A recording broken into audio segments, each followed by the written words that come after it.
ولا تكونوا كالذين تفرقوا واختلفوا من بعد ما جاءهم البينات وأولئك لهم عذاب عظيم. Bismillahirrahmanirrahim.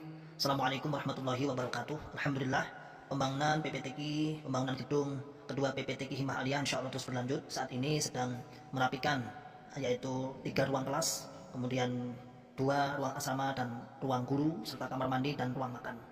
Insyaallah akan menghabiskan dana sekitar Rp932.550.000. Bagi sahabat-sahabatku, kaum muslimin, saudaraku semua yang ingin bersedekah, monggo silahkan di BSI, bisa ditransfer di BSI 7212807367 atas nama Yayasan Himah Aliyah Utama. Konfirmasi transfer 081334113541, atau bisa datang langsung ke kompleks PPTQ Himah Aliyah di Dusun Dukuh Pandean, Desa Karanglo, Kecamatan Tawangmau, Karanganyar. Alhamdulillah, proses KPM sudah berjalan untuk angkatan pertama, dan insya Allah bulan Juli kita angkatan kedua.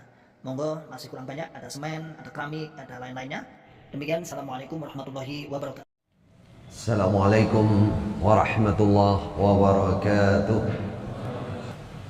Bismillahirrahmanirrahim. Alhamdulillahi rabbil alamin. Wassalatu wassalamu ala asyrafil anbiya wal mursalin, nabiyyina wa habibina Muhammadin wa ala alihi wa sahbihi wa man sara ala nahji ila yaumiddin. وسلم تسليما كثيرا. وبعد، إخوتي وأخواتي في الله عز وجل, saudaraku di dalam Islam, saudaraku di dalam iman, saudaraku di dalam berakidah, bertauhid kepada Allah Subhanahu wa taala.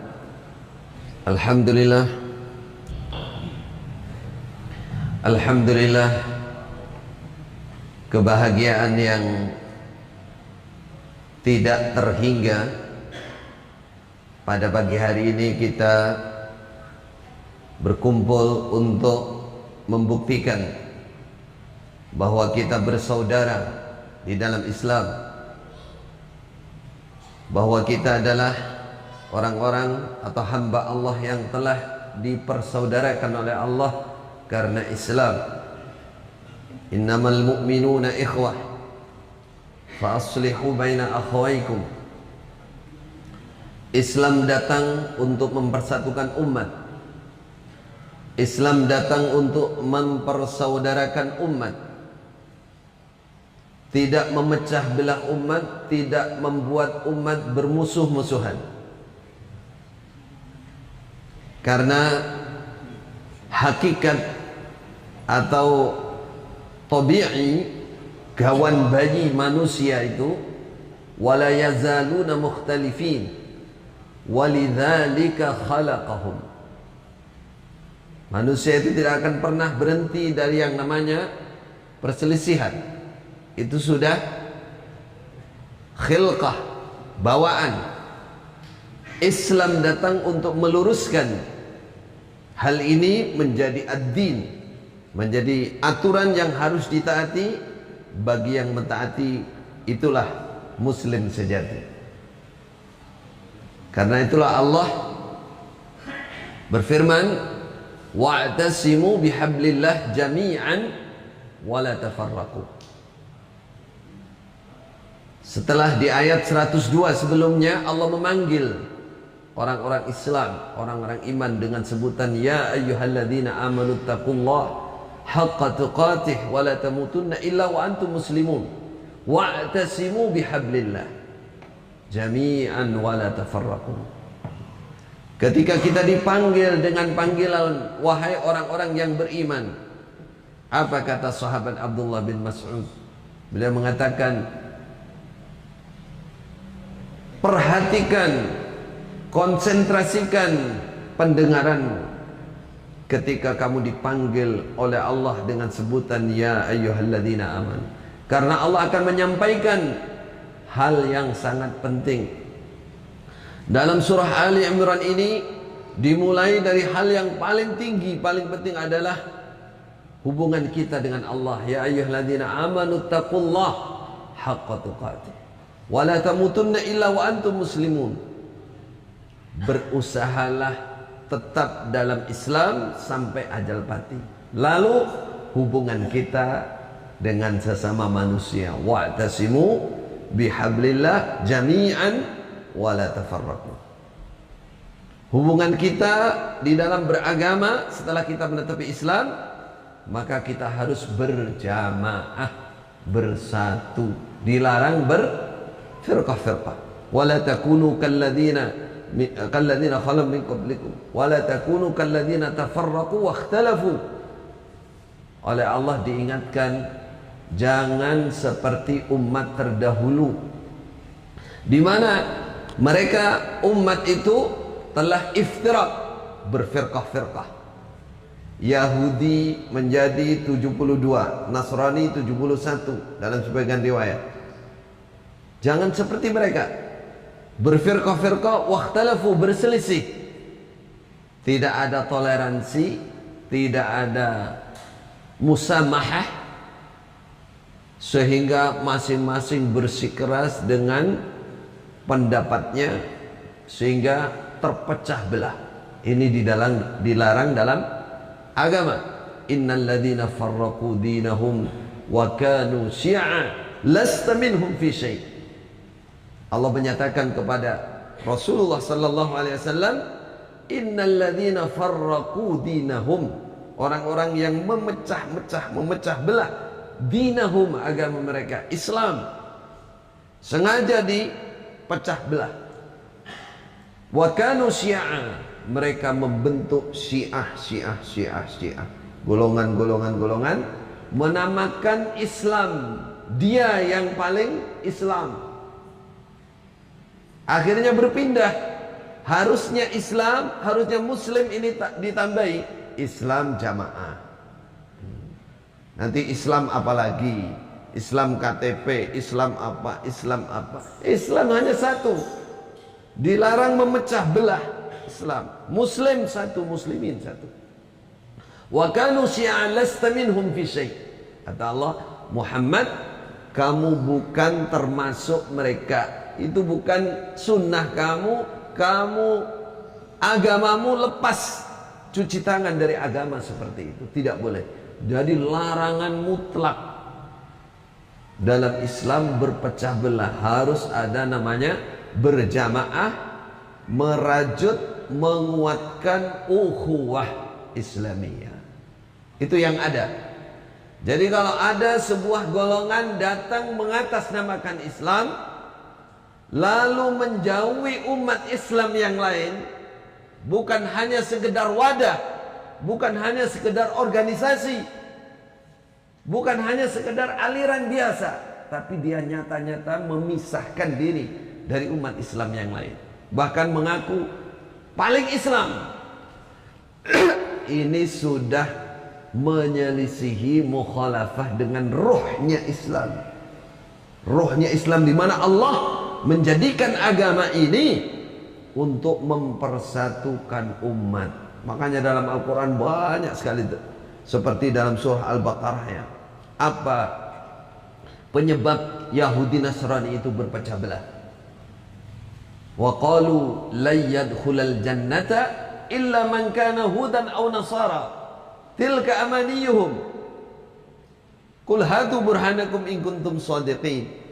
Allah berfirman, Yahudi Nasrani mengatakan tidak akan masuk surga kecuali Yahudi Nasrani. Apa ini? Kesombongan, memastikan dirinya surga. Ini apa kaitannya dengan umat Islam? Umat Islam juga punya kitab. Rasulullah mengingatkan, la tattabi'unna sanana man kana qablakum. Kalian pasti mengikuti sunnah kebiasaan umat yang terdahulu. Hatta law dakhalu juhra dabbin la dakhaltumuh. Sehingga umat dulu mengerjakan sesuatu yang tidak masuk akal, aneh. Lah manusia masuk ke lubang biawak apa ya tumon. Alapo karepe lelapo. Urusannya apa? Bukan nangkap biawak, tapi dia berlaku seperti biawak. Nggak manusia lagi, diikuti. Dalam sebuah riwayat, seandainya umat dulu sampai mohon maaf menyetubui ibunya di tengah jalan, kalian pasti ikuti itu. Nah, ini peringatan dari Rasulullah, di mana perpecahan ini kaitannya dengan perpecahan umat ya. Apa penyebabnya? Itu jangan sampai terjadi dalam Islam, karena penyebab utama apa? Apa penyebabnya? Satu, dalam surah Al-Baqarah saya sebutkan 2 ayat. Kesombongan, merasa paling surga. Nah, nanti akan saya sebut bagaimana ini ada di Islam jamaah, dan ini akidah mendasar, yakin wajib masuk surga. Liane raiso, wajib harus. Sana itu bahasanya wajib harus. Nggak ada kata-kata insya Allah. Insya Allah itu dianggap nggak punya akidah, dianggap nggak punya keyakinan. Jamaah kita ini bukan insya Allah, wajib surga, harus surga. Lainnya wajib neraka, yang nggak mau ikut kita. Ini belum mulai, ini masih contoh ini. Bismillah. Itu mirip Yahudi Nasrani, sehingga timbullah perpecahan, kesombongan. Tidak ada takutnya dengan neraka, yang ada di benaknya pasti surga.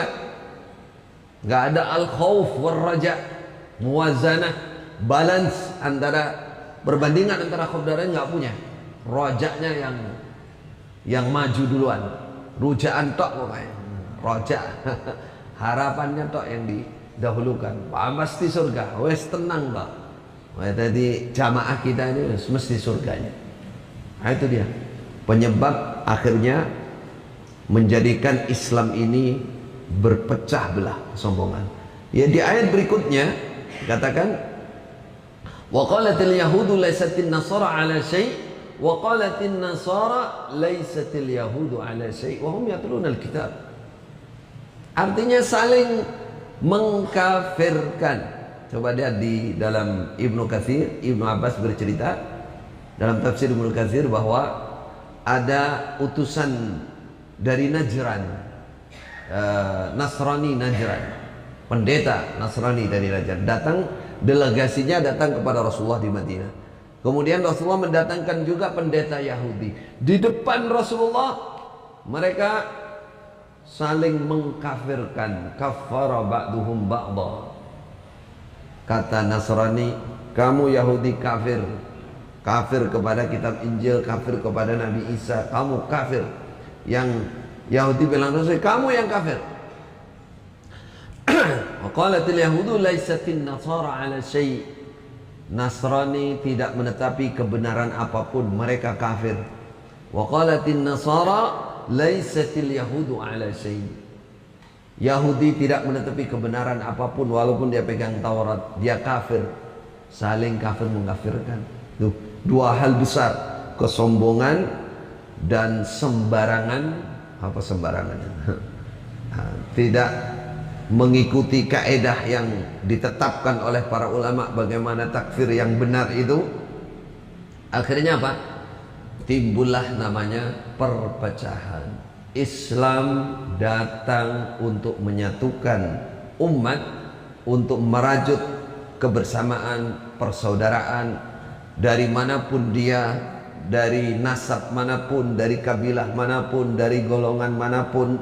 Kalau di Indonesia dari organisasi manapun, kalau masjid-masjid manapun. Saya terenyuh dan ikut bersyukur ada Porsitama.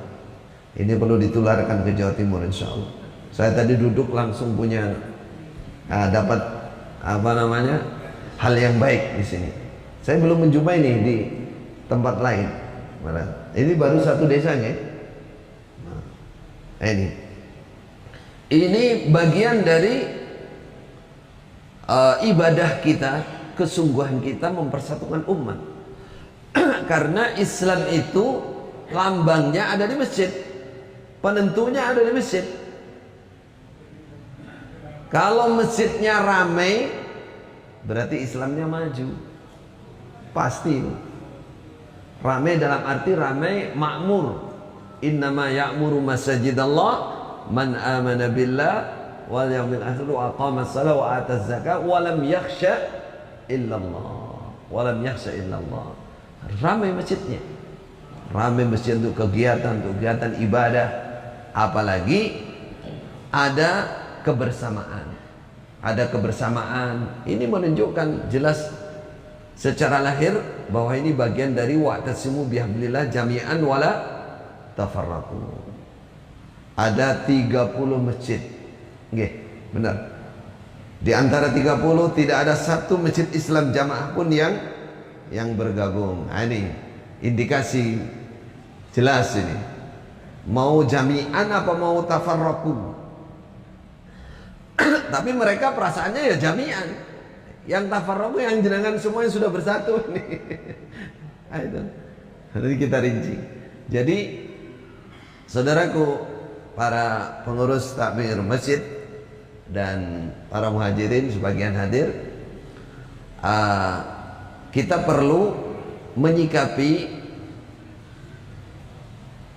dengan serius terhadap perpecahan umat Islam yang disebabkan atau diawali dengan penyimpangan akidah.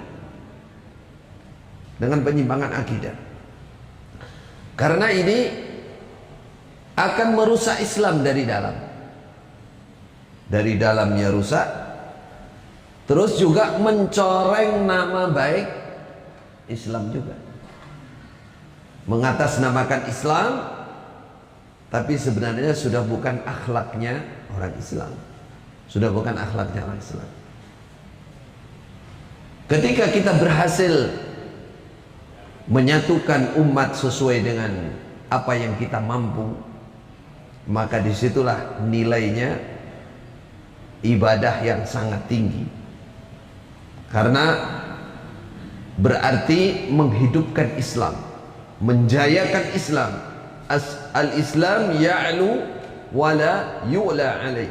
Islam akan tinggi dengan persatuan itu, dengan kebersamaan. Dan ini jelas harus dimulai dari tingkat kampung, desa, nanti naik lagi kecamatan, kabupaten, provinsi, bahkan satu negara. Apakah kita tidak sadar sampai saat ini gara-gara kita Muslim ini belum menyatu total, mudah dikalahkan, mudah dijatuhkan.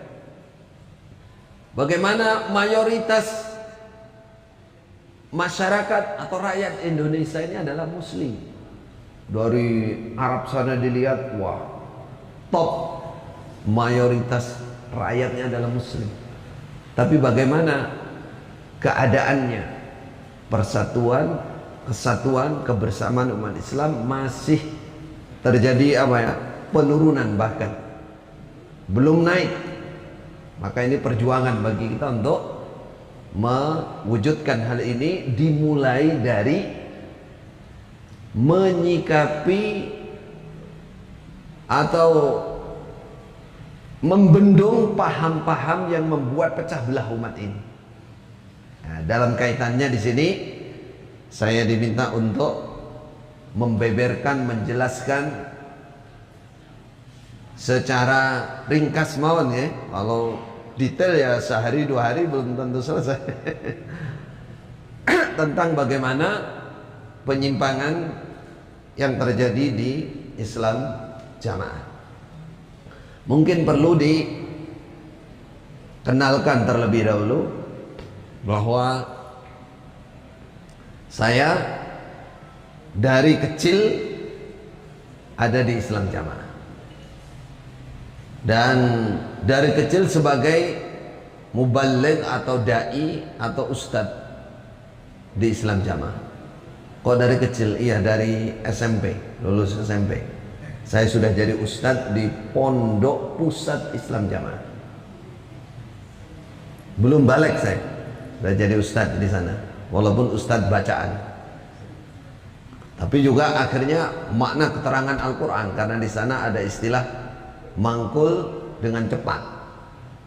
Jadi siapa yang mampu menerima pemangkulan, kajian, makna dan keterangan versi mereka, mangkul mereka, 1 bulan khatam. Bulan Ramadan itu sudah pasti itu di pondok pusat atau pondok-pondok perwakilan itu menghatamkan. Ya begitu, baca dengan cepat, kemudian maknanya ya cepat, penjelasannya cepat, tidak ada pertanyaan, hanya jawab, nggak ada. Paham nggak paham urusanmu, yang penting hatam. Tapi kalau yang punya kecerdasan biasanya sudah bisa nangkap walaupun dengan cepat. Inti cerita bahwa saya kecil di pondok pusat dan saya menjadi salah satu generasi penerus ulama Islam Jamaah yang disebut dengan Mubalik Paku Bumi. Paku Bumi. Paku Bumi itu ya buminya biar nggak horek, nah dipaku dengan ulama. Menurut mereka buminya itu bumi jamaah mereka, supaya nggak horek, supaya jadi gurune jagat barang itu semboyannya. Maka dibikinlah generus khusus ini. Di daerah-daerah juga ada yang namanya, ya kalau di daerah tidak dinamai mubalik pakumi, tapi mubalik daerah. Mubalik di daerah, ulamanya daerah, termasuk sebelah saya ini dan teman-teman yang lain.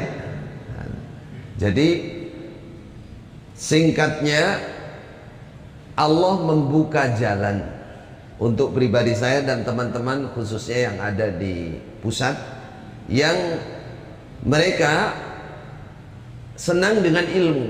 Jadi dari muda memang menghafalkan Quran, kemudian belajar bahasa Arab, walaupun sebatas kemampuan yang ada. Di sana tidak digiatkan belajar bahasa Arab ini, tidak dimotivasi, hanya orang-orang yang khusus yang punya semangat saja.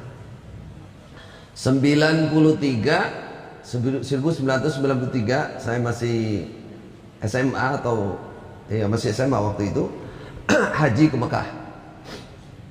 Haji ke Mekah ya, bukan ke Solo. Bukan. Itu hadiah dari imam Islam Jamaah. Jadi saya termasuk mubalik yang paling muda yang dapat hadiah haji, padahal yang tua-tua belum dapat. Allah alam apakah karena dianggap punya prestasi atau memang sudah ditip untuk dipek mantu. Allahu alam. Saat itu 93 saya sudah diajak haji ke Mekah.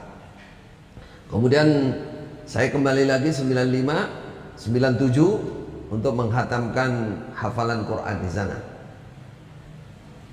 Lalu 97 betul saya diambil menantu oleh imam yang kedua, sekarang imam ketiga. 97 singkat-singkat mohon ceritanya. Yang penting kita tahu alurnya sehingga orang percaya bahwa apa yang akan saya terangkan nanti itu ini bukan orang dari luar Islam Jamaah, bukan, dari dalam dan memang mengalami sendiri, bahkan ya sudah mendarah mendaging asalnya. Apa yang ada di dalam Islam Jamaah sudah tidak lepas dari apa yang kita pahami dan kita pelajarkan saat itu. Nah, jadi 97 kemudian 98 sampai 2000 saya sering di Mekah juga bersama keluarga, 6 bulan di sana, 4 bulan di sini, ya, bolak-balik itu sampai tahun 2000. Nah, dalam proses sekitar 98 sampai 2000 itu ada satu kejadian yang ini merupakan titik awal dari saya berguru di Mekah, dan oleh Allah dibuka mata hati untuk memahami bahwa Islam Jamaah ternyata sumber kesesatan dan penyimpangan ada di situ, dan penipuan terhadap umat, pembodohan umat di situ atas kedok agama. Dok dalil surga neraka dipakai. Jadi di sana ada istilah mangkul. Ngaji itu memahami Al-Quran dan Sunnah itu saja. Makna keterangan harus mangkul kepada guru. Guru yang sejalur dengan pendiri Islam Jamaah. Harus ke sana, muaranya harus satu. Namanya Haji Nur Hasan Al-Ubaidah, Lubis. Lubis itu bukan marga dari Sulawesi ya? Sumatera ya. Tapi bermakna luar biasa.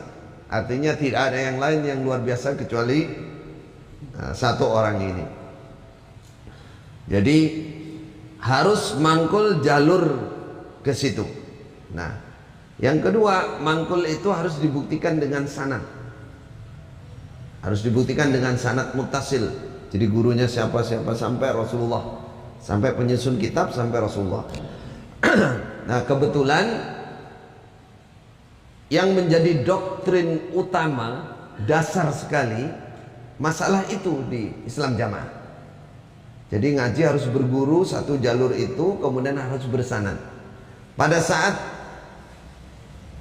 mereka menggemborkan, menanamkan keyakinan itu, yang diangkat satu orang yang namanya Pak Haji Nur Hasan itu, bahwa beliau ini berguru di Mekah selama 10 tahun, sekolah di Darul Hadis, berguru kepada Syekh Abu Sama Abdul Zahir, Syekh Umar Hamdan, Muhaddisul Haramain.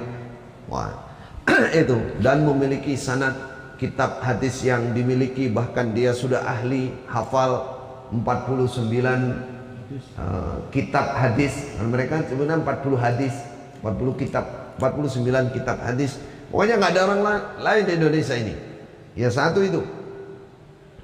Tapi pada saat tahun itu ingin mengadakan kajian pengajian Sunan Ibnu Majah, sanadnya tidak ada. Katanya termasuk sanad yang hilang sekitar tahun 50-an lah. Ketika Pak Haji Nur Hasan menggilir istrinya, yang istrinya banyak yang di Doho Kediri, terus pulang ke Burengan naik becak, satu tas katanya hilang bersama becak, dibawa oleh becak. Berarti becaknya bersanad.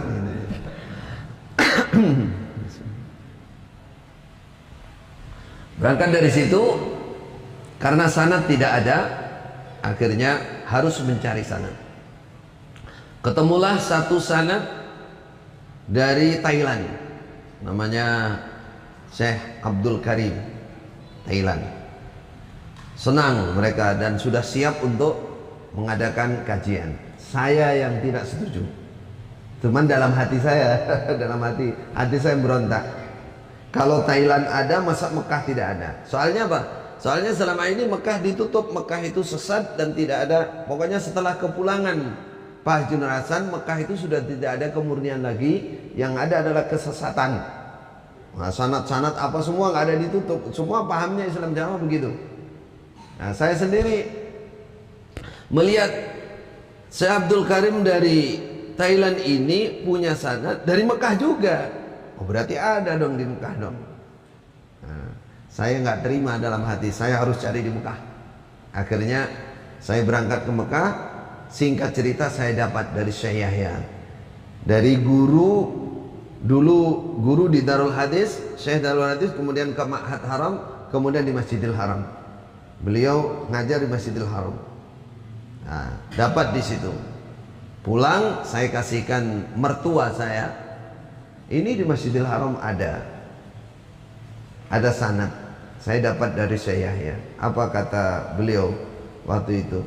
Berarti saya bertahun-tahun mengutus orang-orang itu, dibilang Masjidil Haram nggak ada sanad, nggak ketemu sanad. Jadi wong-wongi ngerti apa ora bahasa Arab, ngerti apa ora maksudku. Jadi kalau mertua saya itu anak pertama dari Haji Nur Hasan KHN, tapi beliaunya memang tidak istilahnya nggak dituruni ilmu.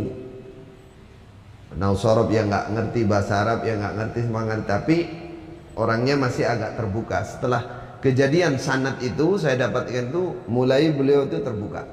Inti cerita, saya waktu itu langsung izin untuk berguru Masjidil Haram.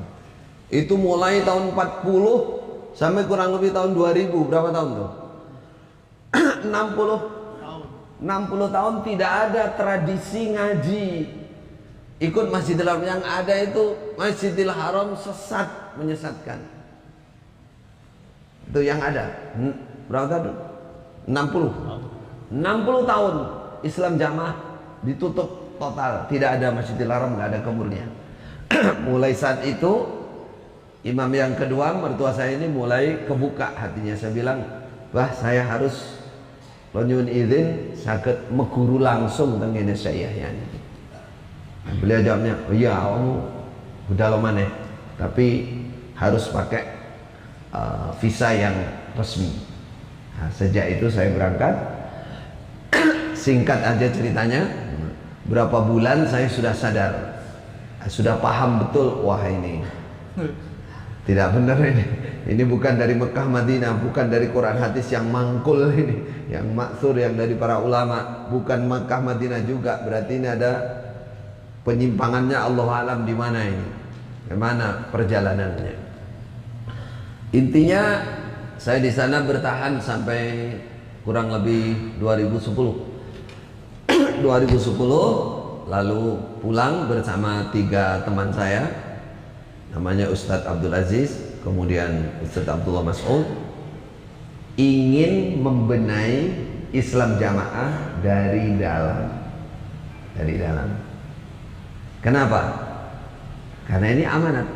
Jadi saya disuruh berangkat, dibiayai oleh mereka, sabilillah mereka ya. Kemudian diutus, diperintah juga oleh mertua, oleh imam mereka ya. Dan pesannya, carilah ilmu untuk mereka, untuk jamaah. Saya pegang amanat itu, ya jangan sampai mutus tali silaturahim sebelum berjuang. Artinya sebelum berjuang, kalau ketahuan ya mesti diputus, tapi sebelum ketahuan harus berjuang dulu. 2010 sampai kurang lebih 2017 akhir sepak terjang saya bersama 2 teman saya ketahuan, karena yakunu konangan. Ketahuan, mereka katakan ini ingin merusak, ingin ngerubah tatanan, ini pengkhianat, ini wah macam-macam lah yang disematkan. Nah, terakhir, wah ini untuk ke bawah ya, ini orang pingin jadi imam, pingin jadi imam mereka. Terus pingin ini tukang sihir, belakangan ini tukang sihir ini. Kalau ketemu saya makanya nggak ada yang berani natap mata. Tadi malam di warung ada yang ngelihat saya sekali, cepat pergi. Makanya kalau ada orang kok saya duduk ada yang cepat pergi, ya itu Islam jamaah itu biasanya.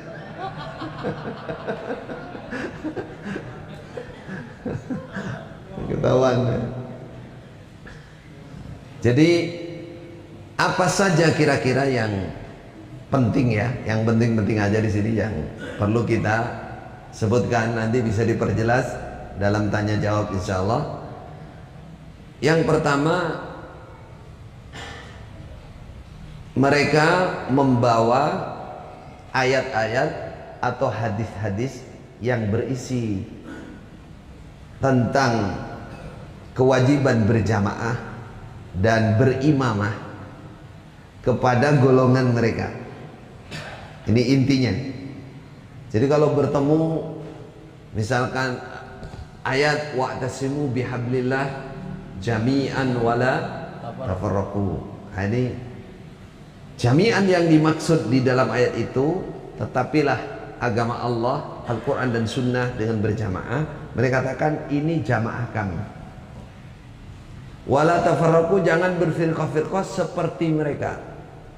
Pokoknya kalau ketemu ayat atau hadis yang bisa dimaknai bermakna jamaah yang ada jaminan surganya, itu mesti mereka bawa, inilah jamaah kami, inilah jamaah kami.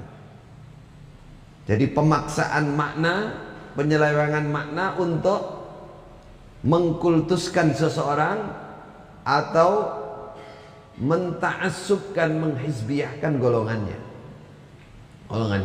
Itu kesalahan pertama yang sangat mendasar.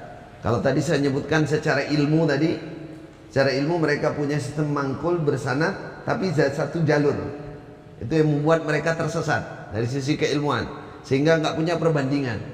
Yang kedua, dari sisi membentuk golongan, mereka menguatkan apa yang ada pada mereka dengan dalil-dalil Quran dan Sunnah dengan pengertian mereka. Dengan pengertian mereka. Kalau ditanya apa yang kamu yakin bahwa wa'tasimu bihablillah jami'an, yang menetapi jamaah hanya Anda, maka jawabannya karena kami sudah bersatu, berkelompok dan membentuk, membaiat seorang imam pertama kali di Indonesia ini.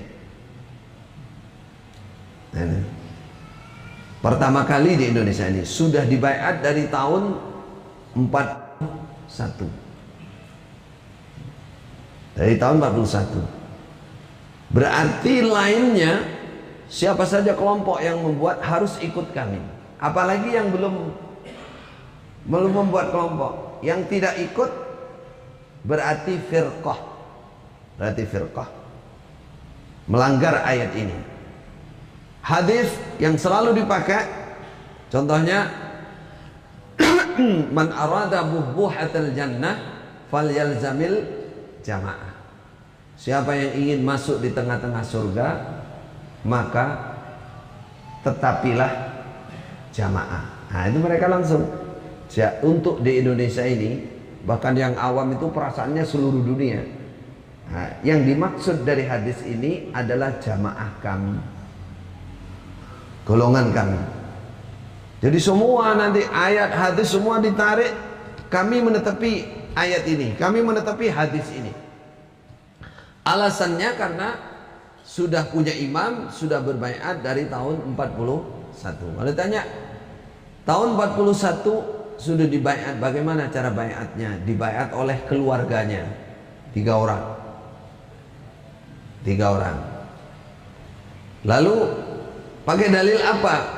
Pakai dalil sayakunu wala nabiyya ba'di sayakunul khulafa fayakthurun. Setelah saya tidak ada nabi, yang ada adalah para khalifah. Dan sahabat bertanya, bagaimana Pak kalau banyak khalifah? Oleh Nabi dijawab, fu bi bai'atil awwal fal awwal. Ikutilah yang dibaiat pertama kali. Jadi mereka meyakini, mereka menetapi hadis itu. Khalifah berarti. Khalifah. Nah, apa koreksi kesalahannya di sini? 1, jamaah yang dimaksud dalam ayat ataupun dalam hadis itu adalah persatuannya seluruh umat Islam. Nah, dia justru bikin kelompok sendiri, memisahkan diri dari umat Islam. Berarti apa? Firqah. Tapi perasaannya berjamaah karena punya imam. Kemudian imam yang dimaksud dalam Al-Quran maupun Al-Hadis maupun ijma' para ulama adalah imamnya semua umat Islam, yang punya kekuasaan, yang memerintah, mengatur semua umat Islam. Itu ayat Quran, itu hadis, itu ijma' para ulama, itu Mekah, Madinah seperti itu. Nah, ini Islam jamaah ngaku ilmunya dari Mekah, Madinah, dari Quran dan hadis. Ini kebohongan.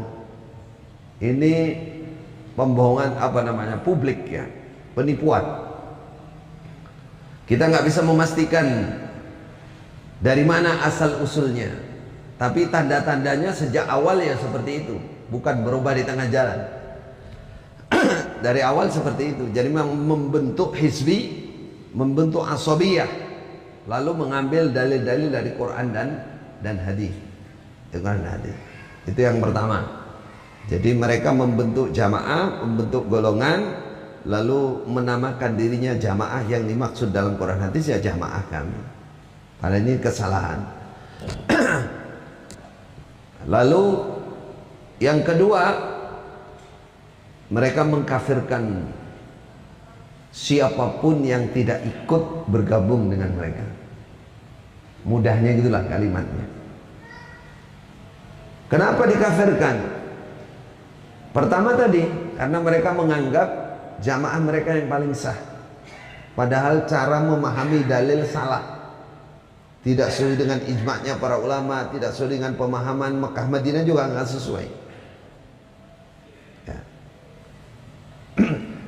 Mengkafirkan umat Islam yang lain karena mereka merasa yang jamaah yang surga adalah mereka. Bahkan dalil perpecahan umat menjadi 73 itu yang satu mereka. Sataftariku hadil millah ala 73 72 fin nar wa wahidatun fil jannah wa hiyal jamaah. Walaupun mereka sebut ma'ana alaihi wa ashabi, tapi terus digiring itu mereka. Umat ini akan pecah jadi 73, 72 diancam neraka. Kalau mereka wajib kekal masuk neraka, yang satu wajib surga, dijamin surga. Siapa satu? Al-jamaah. Siapa jamaah? Kami. Iya, saya dari cabai rawit itu sudah hafal dalil ini dari kecil, dan sudah merasa bahwa di antara 72 satu itu jamaah kita saja, lainnya neraka. Dan neraka semua. Itu di antara dalil yang dipakai. Yang dipakai. Jadi lainnya berarti 72. Kalau ditanya 72 itu yang mana saja? Pokoknya wong jobo itu 72. Ora usah dihitung. Wong di luar jamaah kita 72. Yang satu itu ya kita ini saja. Berarti 72 itu pasti neraka dan kekal di neraka. Padahal ini Rasulullah menceritakan intinya Islam Muslim memang akan pecah. Ulama membukukan secara akidah. Perselisihan dalam akidah asal usulnya menjadi 72, namun setelah itu berpecah-pecah lagi, Allahu a'lam. Sampai sekarang sampai berapa? Yang satu yang akidahnya masih lurus, akidahnya Ahlussunnah wal Jamaah, mengikuti 3 qurun mufaddalah as-salafus saleh. Maka ini ma'ana alaihi wa ashabi. Mereka nggak kenal kayak begini. Pokoknya 72 itu wong jobo, satu itu awet. Gitu aja. Dibukakan syarah, dijelaskan ini apa ini, kitab karangan, kitab menyesatkan. Semua ditolak, harus mengikuti pemahaman yang ada. Dalil lain yang paling diandalkan nih, menjadi dalilnya imam pusat, imam desa, imam daerah, imam desa, imam kelompok, para dai-dainya, la islama illa bi jamaah, wala jama'ata illa bi imarah, wala imarata illa bil bai'ah. Mereka tambah itu yang lama-lamanya, wala bai'ata illa bit ta'ah. Ucapan Khalifah Umar, mauquf kepada Khalifah Umar, dan dhaif. Dhaif itu nggak bisa untuk hujjah, apalagi terhadap hal yang sangat tinggi, sangat menentukan dalam agama ini. Langsung mereka maknai la islama, tidak ada Islam, tidak sah Islam, berarti kafir. Gitu kesimpulannya, berarti kafir kecuali dengan berjamaah. Kalau sudah begini, kata-kata saya tadi di depan, kalau sudah ada kata-kata jamaah, mereka tarik dah. Yang lain nggak bisa. Kami saja. Ini jamaah. Siapa ini jamaah? Kita. Dasarnya itu tadi, membentuk imam, membentuk jamaah dari tahun 41. Atas dasar dibaiat oleh 3 orang. 3 orang jumlahnya. Ada dalil 3 orang itu untuk apa? Dalil musafir, safar. Ya memang orang berkelompok boleh ngangkat pemimpin, walaupun hanya 3 orang, mengambil mafhum dari hadis itu boleh, tapi maksudnya adalah bukan imam khalifah. Ini kan parah ini. Bukan imam khalifah, ini maksud untuk kemaslahatan sebuah kelompok ada ketuanya. Imam boleh, memang harus begitu. Masjid ketua takmirnya siapa? Kalau nggak ada ketuanya, ngatur sendiri-sendiri nanti. Kacau nanti masjidnya. Ada kelompok ini, ada. Harusnya kan begitu. Musafir kata Rasulullah, bepergian supaya lancar, 3 orang, 1 jadikan pemimpin. Nanti kelompok apa? Boleh. Kalau ini oleh Islam Jamaah dijadikan dalil apa? Sahnya pembaiatan tahun 41. Tapi dari tahun 41 sampai sekitar tahun 60 nggak disuarakan. Bahkan terjadi tahun 53 Haji Nur Hasan baiat kepada Wali Al-Fatah. Ada bukti, ada dokumennya, ada saksinya, tertulis. Ya, itu. Tahun 60 baru ada baiat besar 500 orang di Gading. Dan itu muridnya semua. Muridnya semua. Dan ini secara kalau dihubungkan dengan teori atau kaedah mendirikan kekhilafahan, seandainya itu khalifah, apalagi itu hanya sebuah kelompok. Sebuah kelompok nggak ada kayak begitu itu. Kekhilafahan saja ini secara urutan sudah nggak jelas. Sudah jelas nggak? Apalagi di negara Indonesia sudah tegak ada kepemimpinan seorang muslim yang sudah sah menjadi pemimpin. Mekah Madinah menyatakan ya Indonesia pemimpinnya ya presiden itu, imamnya ya presiden itu. Karena sudah dipilih oleh mayoritas umat Islam dan dia seorang muslim dan dia betul-betul berkuasa. Nah, itu. Ini karena mereka merasa dengan dalil ini mereka yang paling Islam, la Islam itu, maka yang lain harus kafir. Mereka kafirkan.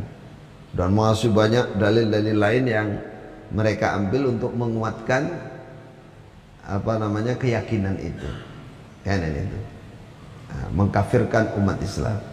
Jadi saudara-saudara para muhajirin yang hijrah ini mungkin bisa menghayati itu ya, dari kecil yang dari berpuluh tahun di dalam tidak ada di benaknya kecuali orang di luar itu kafir.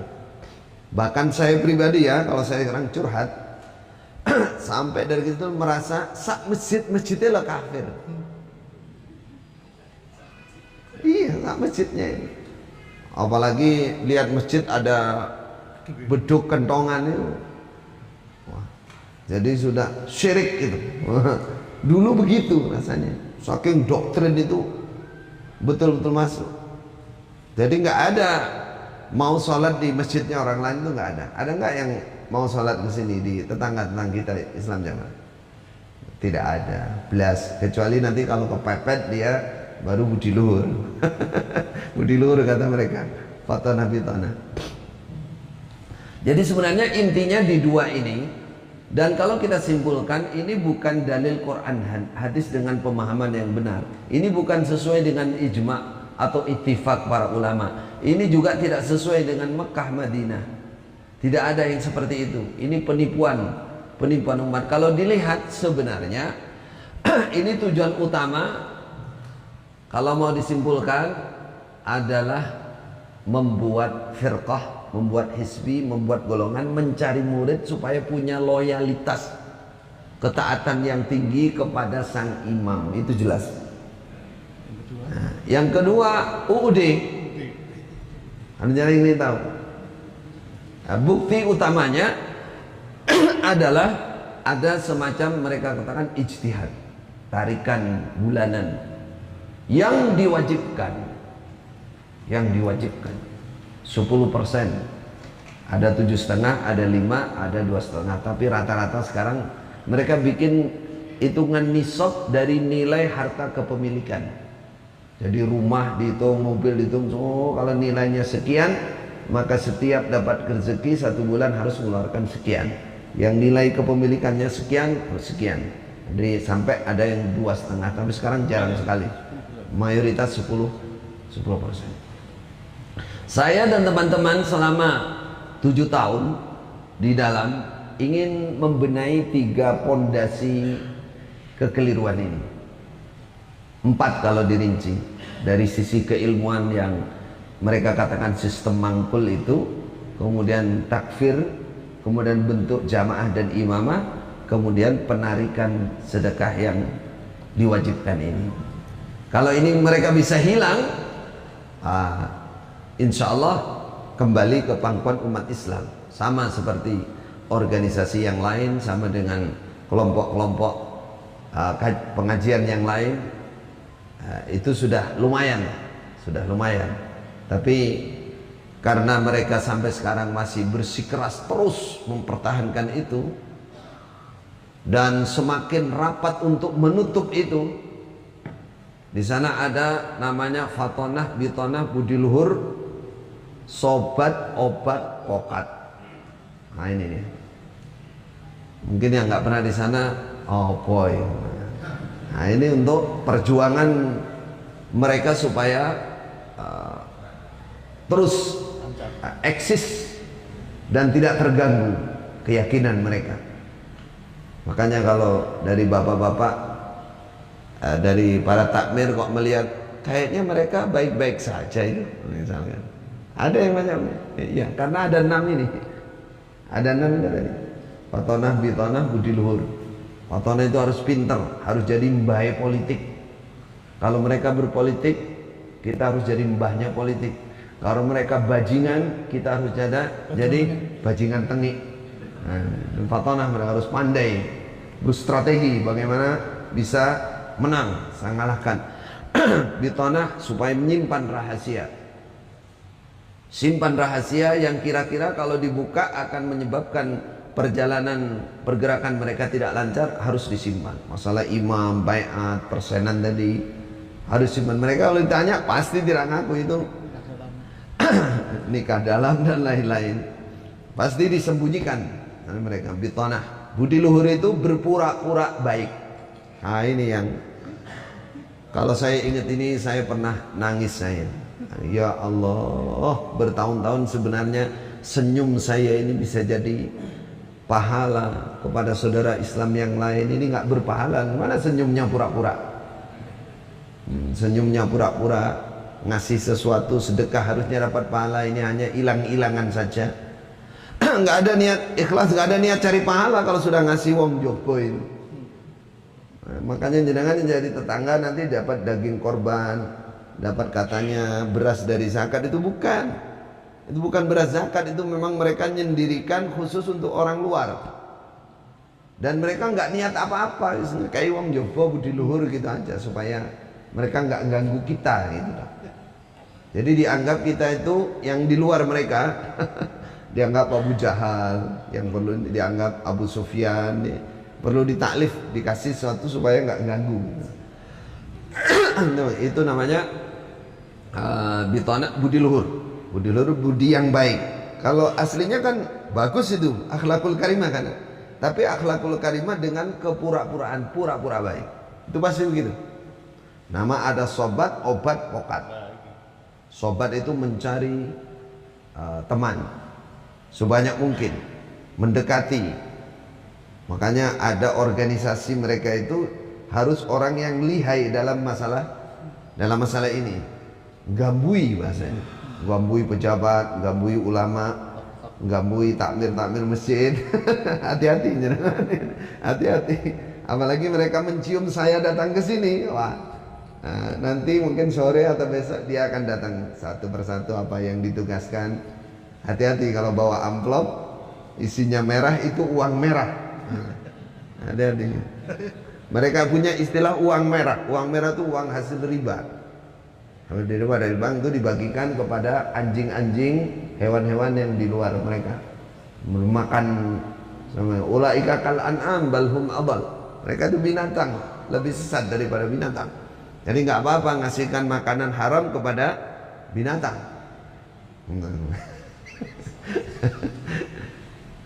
Ya seperti itu aslinya. Ini teman-teman ya pada guyang-guyu. Mungkin dulu ada yang bagian tugas ngasih amplop nih kayaknya.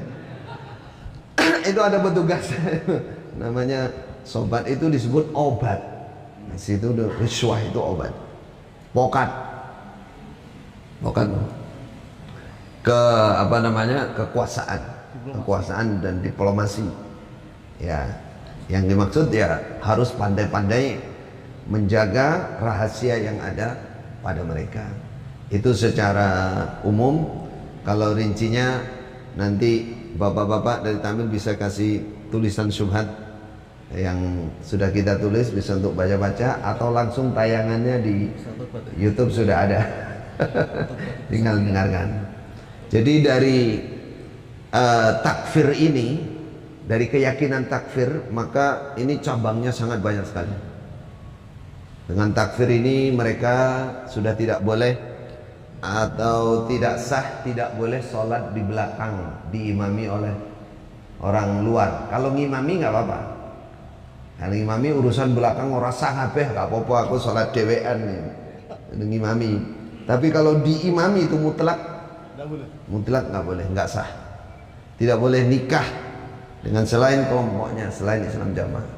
Kalau sampai nikah itu sama dengan menikahi naikin hewan. Kasar bahasa mereka. Podo karo napa Mas? Kebo atau kirek. Numpai kebo atau kirek. Seperti itu. Innalillah, ini kembangannya takfir.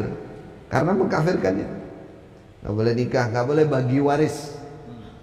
Jadi kalau ada yang di antara anak ini tinggal mati orang tua kok tidak termasuk Islam Jamaah atau bahkan keluar, ini sudah pasti nggak dapatnya. Karena ini kafir. La yarisul muslim al kafir, wala yarisul kafirul muslim. Orang Islam nggak boleh mewaris kafir, kafir nggak boleh mewaris Islam. Karena yang Islam mereka, lainnya kafir. Tidak boleh mencintai lahir batin. Mereka musuh. Mereka punya al-wala wal bara, tapi walaknya untuk saudara jamaah yang ada di dalam saja. Lainnya itu bara, musuh. Jangan, ya walaupun lahirnya berbaik, coba dengan saudara sendiri kalau bukan dari Islam Jamaah, itu sudah harus tidak boleh cinta lahir batin. Masya Allah, saya di Masjidil Haram itu tiap hari kadang-kadang sampai gedek-gedek sendiri. Ya Allah, saya kok berada di golongan seperti ini bertahun-tahun. Masalahnya gini, kalau golongan yang melakukan kejelekan terus kita tahu bahwa itu jelek kan ringan saja. Ini melakukan keburukan, penyimpangan besar dalam agama, kelihatannya tidak gitu. Nggak merasa. Bahkan merasa paling benar.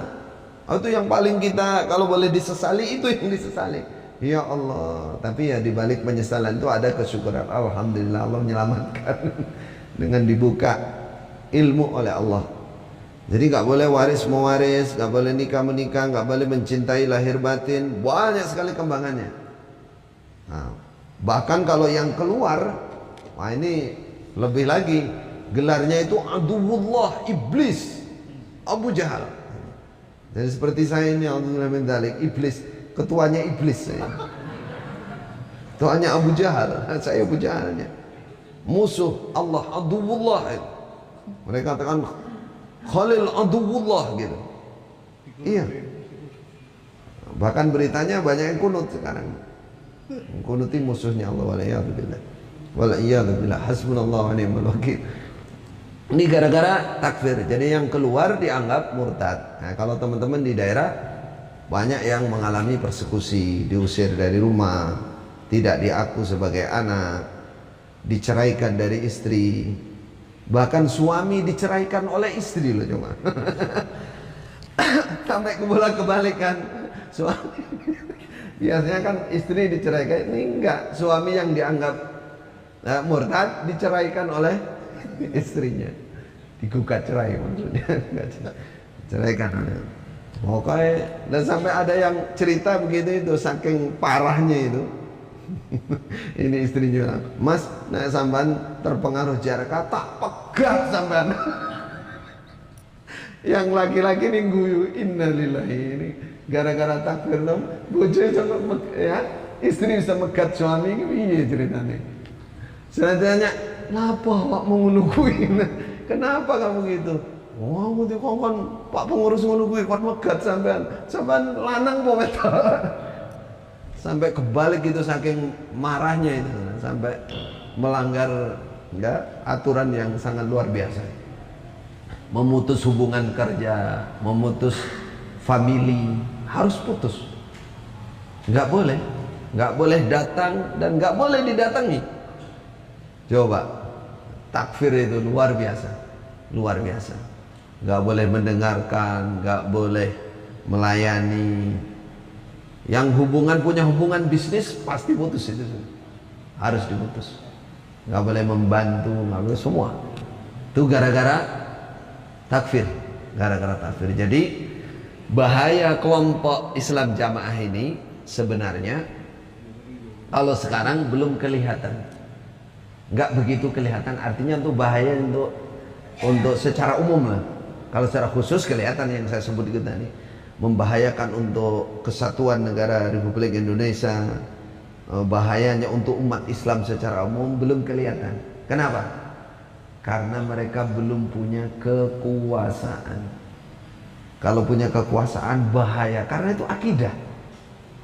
Lah, bagaimana orang lain kafir semua? Kalau kafir berarti halal darah dan hartanya. Bagi yang berani ya nyolong tenang. Tapi mereka risikonya nanti disuruh tobat, kamu budiasor gitu. Risikonya begitu. Pak Jenderal salah satu dari yang hijrah pernah bercerita, tidak saya sebut namanya. Mohon maaf ini. Istilahnya rampok tingkat nasional. Tidak saya sebut juga namanya. Pada saat beliau insya Allah masih di Kapolda Jateng sini. Beliau pernah bercerita, gerebek langsung perampok yang sudah tingkatnya nasional. Singkat cerita, setelah gerebek, beliau sendiri yang masuk ke dalam. Di situ ada kitab-kitabnya Islam Jamaah, himpunannya. Karena beliau masih di Islam Jamaah saat itu. Loh, ini bolok kurang. Akhirnya bereskan ini. Oh, suruh bereskan dulu sama Pak Jenderal. Bereskan sama anak banyak simpan. Boleh nih dewi. Nah, itu yang berani. Jadi menjadi perampok benar kalau berani. Karena apa? Karena konsep akidah dasarnya seperti itu. Mereka kafir halal hartana. Nah, kalau tidak, karena mereka budi luhur. Tapi kalau nggak ketahuan, biasa sudah halal milik orang. Nah, ini. Tapi memang secara umum nggak melakukan itu karena memang kondisinya yang ditekankan adalah budi luhur. Kita supaya lancar agama kita ini supaya lancar supaya budi luhur. Tapi kalau mereka punya kekuasaan berbahaya, memang berbahaya. Tapi karena kelihayan mereka sekarang, mereka dibelani, dipegang oleh kadang-kadang oleh oknum penguasa. Karena mereka kena tadi fatonah bitonah budi luhur luring budi sobat obat pokat. Kalau sudah kena ini banyak yang kelepak-kelepak sudah siapapun dia. Makanya kita harus hati-hati. Nah, harapannya dari pertemuan ini, terutama dari bapak-bapak dari takmir masjid dari Polres Utama, waspadai teman-teman dari Islam Jamaah ini, jangan sampai mempengaruhi umat Islam yang lain. Nah, itu supaya tidak penyakit ini, karena ini berbahaya betul. Ini sebenarnya kalau mau dinilai ini merusak Islam dari dalam.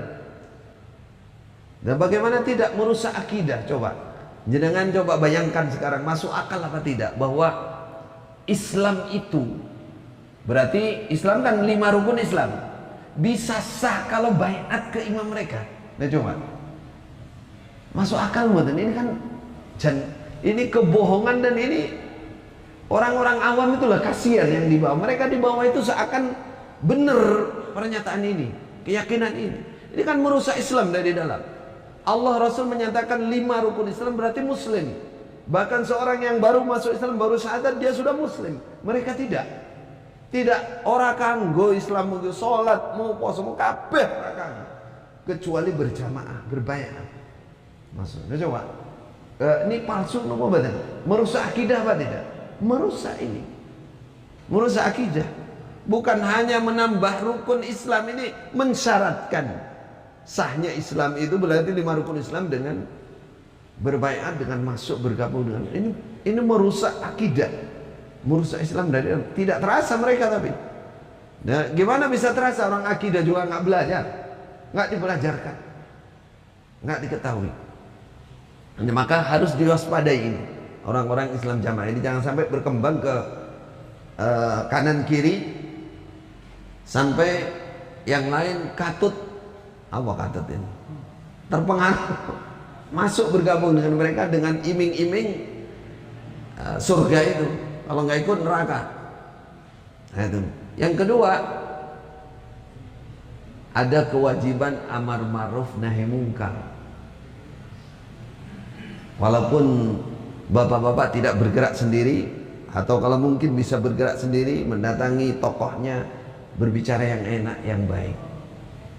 Dan ikhlas sebagai saudara muslim, Anda salah dalam masalah ini, mengkafirkan salah, ini tidak benar. Berjamaah seperti model sampean itu juga salah. Kalau hanya berkelompok, ini ada pemimpinnya untuk kemaslahatan di sebuah kelompok itu nggak ada masalah. Tapi kalau yang model sampean ini nggak benar ini jelas firqah, ini jelas penyesatan umat, jelas asobiyah, jelas hizbiyah dalam Islam, memecah belah umat ini. Sampai nggak benar ini seperti ini. Tolong kalau mampu amar ma'ruf nahi mungkar, sadarkan mereka. Soalnya kalau yang kayak kami ini mereka sudah tutup mata, tutup telinga. Sudah nggak mungkin mendengarkan. Kecuali kalau kepencet gitu di YouTube itu kepencet dan dia belum kenal wajah saya misalkan. Lama-lama tapi kalau sudah ini oh ini tuh si Kolil, langsung mungkin HP-nya dibanting gitu. Saking marahnya gitu. Karena ditanamkan atau dari atas seperti itu supaya membenci para orang-orang ustadz-ustadz yang sudah keluar itu bahaya. Mereka akan menyihir kamu, akan menyesatkan kamu. Didakwai, jadi diwaspadai jangan sampai berkembang pengaruh yang lain. Yang kedua didakwai. Yang ketiga, karena ini jelas kemungkaran, kata Rasulullah, man ra'a mungkaran falyughayyirhu biyadihi. Jika mampu, punya kekuatan, punya kekuasaan, harus terang-terangan, paksa. Ini buktinya Anda mengkafirkan umat Islam yang lain. Berhenti apa tidak? Kalau punya kekuatan, kalau enggak kita laporkan ke yang berwajib, ke yang punya kekuasaan di negara ini. Kalau dengan cara yang baik-baik, tidak mempan. Itu bagian dari namanya man ra'a mungkaran falyughayyirhu biyadihi. Amal lam yastati fa bilisani, wa man lam yastati fa biqalbi, wa dzalika ad'aful iman. Itu lemahnya, paling lemahnya keimanan. Ini kan indikasi kan sangat jelas. Sudah ada porsi tambah, satu pun nggak gabung. Itu ada apa? Kan orang mesti bertanya, oh nopo tuh jari aliran nopo tuh iki? Kok nggak mau bergabung? Ini ada apa? Nah, dari ada apa itu jawabannya tadi itu sudah dijelenderkan, karena mereka punya akidah takfir.